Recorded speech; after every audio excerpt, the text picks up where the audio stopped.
Jangan lupa like, komen, dan share YouTube TVRI Bengkulu dan nyalakan loncengnya ya.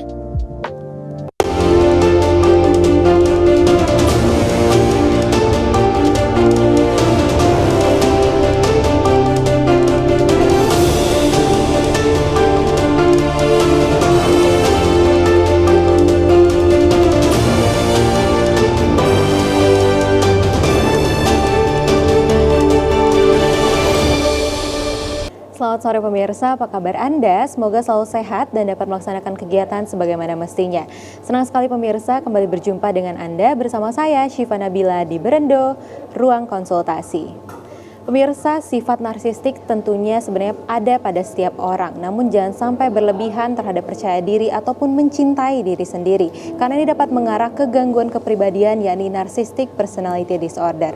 Hari ini kita akan membahas dan mengupas tuntas terkait dengan NPD, awas bahaya NPD. Tentunya saya sudah temani dengan dua narasumber kita yang sudah sangat kompeten di bidangnya, seorang psikiater dan juga seorang psikolog klinis. Yang pertama ada Dr. Anastasia, spesialis kesehatan jiwa. Selamat sore dokter. Selamat sore. Gimana kabarnya dok? Sehat?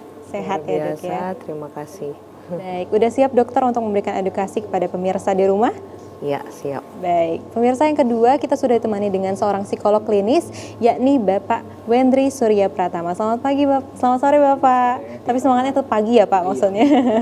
Semangat terus ya. Oke, gimana kabarnya Pak? Alhamdulillah baik. Baik. Biasa. Udah siap ya Pak untuk memberikan edukasi kepada pemirsa di rumah? Siap, antusias banget ya. Oke. Baik pemirsa, langsung saja kita mulai perbincangan kita terkait dengan NPD. Syifa ke Pak Wendri terlebih dahulu ya Pak ya. Mungkin masyarakat di rumah ini masih ada yang bingung nih terkait dengan terminologi atau definisi secara umum dari narcissistic personality disorder. Boleh dijelaskan secara umum nih Pak agar masyarakat di rumah ini nggak salah definisi terkait dengan NPD ini Pak. Iya, benar sekali. Banyak banget ya masyarakat sebenarnya salah kaprah dengan kondisi NPD. Apa dikit-dikit NPD, apa dikit-dikit NPD gitu ya dok.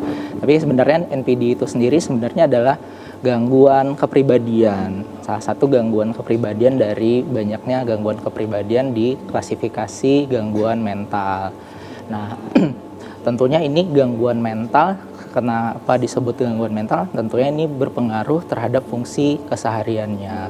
Bagaimana cara berpikirnya, emosinya dan perilaku sehingga aktivitas hariannya juga terganggu. Nah, ini tidak hanya tentang bagaimana dia cintain diri dia sendiri berarti dia NPD, enggak gitu. Jadi harus ada tanda-tanda atau ciri-cirinya sendiri nih.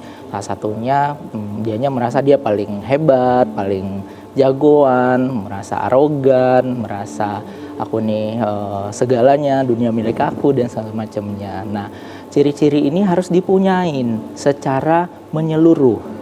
Nah, ini yang membedakan antara dia sudah gangguan ataupun dia hanya ciri kepribadian. Jadi kalau dia sekedar di rumah aja arogan sombong ya belum tentu dia NPD. Tapi kalau udah di semua tempat dan misalnya di rumah juga, di tempat kerja juga, di teman juga, selalu secara persisten juga, mungkin saja itu sudah masuk ke kondisi gangguan tadi. Jadi NPD itu sendiri adalah gangguan kepribadian gitu, dan salah satu permasalahan kesehatan mental ya. Oke, berarti memang ada narsis yang normal ya Pak ya kita sebutnya, ada yang borderline atau udah melebihi yang kita sebut dengan narcissistic personality disorder ini ya Pak ya? Iya, sebenarnya tadi dia dikatakan itu sudah dalam gangguan ketika sudah memenuhi kriteria diagnostiknya. Jadi ada 5 dari, biasanya ada 7, ada 9 ciri-ciri nih seorang itu punya ciri-ciri narsistik tadi. Ketika dia udah punya 5 dalam waktu yang durasi waktu tertentu, kemudian menyeluruh juga di semua tempat, bisa jadi itu sudah kegangguan.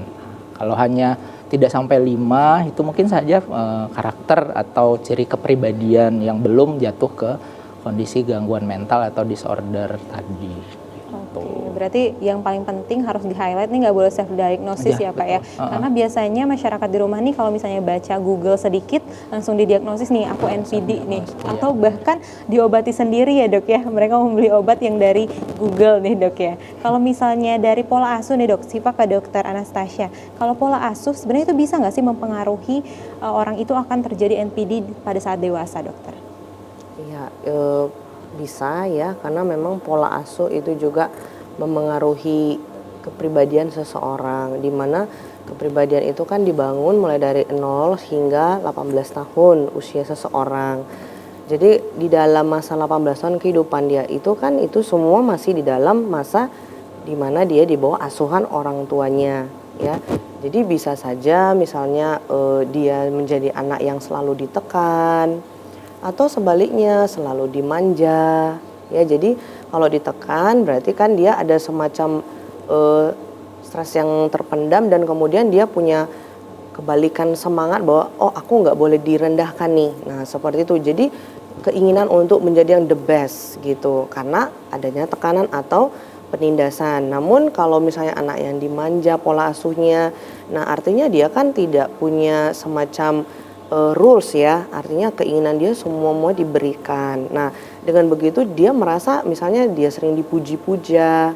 Nah jadi dia tidak bisa toleransi orang lain karena dia sudah terbiasa hidup misalnya dengan pola asuh dimanjakan. Ya termasuk juga mungkin trauma-trauma di masa kecil. Nah itu semua bisa ya memengaruhi timbulnya nantinya adalah ya gangguan dalam kepribadian seseorang gitu. Oke, berarti orang tua juga harus aware ya dok ya terhadap pola asuh agar nantinya nggak berdampak ke kepribadian pada saat anak ini dewasa ya dok? Ya sangat-sangat. Oke, kalau misalnya gejala yang muncul nih dok, biasanya gejala yang muncul yang paling utama nih pada orang yang mengalami NPD ini apa aja dokter? Ya, namanya kita kan dia narsisistik ya. Jadi kalau dalam bahasa keseharian juga kan kita suka bilang ih narsis gitu ya. Nah narsis itu artinya dia gejala atau tanda-tandanya itu yang paling sering di kepribadian seseorang itu ingin dipuji-dipuja, ingin yang paling terdepan, ingin yang paling terhebat, terkeren gitu tadi yang sudah disampaikan oleh Pak Surya. Jadi dia ingin yang terbaik, terdepan, terpaling deh di antara semuanya. Bahkan achievement atau pencapaian-pencapaian dia itu wajib dielu-elukan orang gitu, harus diakui gitu. Jadi kalau kita misalnya tidak mengakui kehebatan dia, nah itu gelisah tuh dia. Atau misalnya melihat rekan, teman ada kelebihan, wah dia gelisah.